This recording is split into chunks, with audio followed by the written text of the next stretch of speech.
the fact that these youth voters are coming in so strong on an off year is very concerning. It looks like they've been brainwashed. This new generation is totally brainwashed because a lot of these single women who vote 37 spreads for Democrats are teaching all of our younger generation in these schools, and they're polluting their minds, and then they grow up, and then they're in their 20s, and then they vote for leftists. You seem mad, man. I cannot tell y'all enough how much I freaking love this clip, because it is literally the definition of F around and find out. I love when conservatives underestimate young people. It just makes the victory taste so much sweeter. That was Fox News host and sentient talking point Jesse Waters losing his mind that, surprise, surprise, young people don't like fascism. I need everyone, Republican and established Democrat alike, to know that young people are a lot more in tune to politics than they think.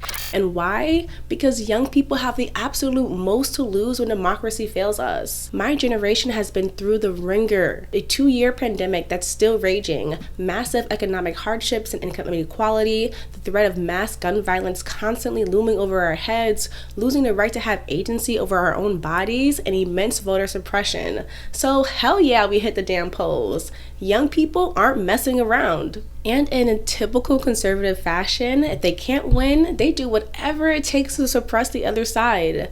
Look at these unhinged tweets from conservative nutjobs demanding they raise the voting age to 21. Ignoring the obvious violation that is to the 26th Amendment, it's a completely ridiculous and asinine take. It's a desperate plea only a sore loser would make. And this freaking geezer, Peter Schiff, takes it a step further by stating that they should raise the age to serve in the House, Senate, and presidency by 10 years each. Dude, go sit in a corner and cry. Let me make this clear. If an 18-year-old can own a gun, if 14-year-olds can get a job, if raped children are forced to give birth, then you have no reason to believe that 18-year-olds aren't old enough to vote. So stop with the hypocrisy and take a damn seat. Gen Z is the most diverse and progressive generation this nation has ever had. You can't stop us, and you can't ignore the direction we want the country to go in. As most of you know, I'm a political organizer, and while what I say in this video doesn't reflect the feelings of my organization, I was on the ground for GOTV in Election Day. I canvassed young people and helped them get to the polls, and we're fed up. We're fed up with half measures, we're fed up with the lack of urgency from our elected officials, and we're fed up that money rings louder than our voices. We want change, and we will vote, we will protest, and we will disrupt the status quo in order to get it. I'm not alone here. There are thousands of young organizers and people fighting to make this country better, and we can do it if we work together. I'll close this video with celebrating the phenomenal win of Maxwell Frost, the first Gen Z member of Congress. And he's only 25 years old.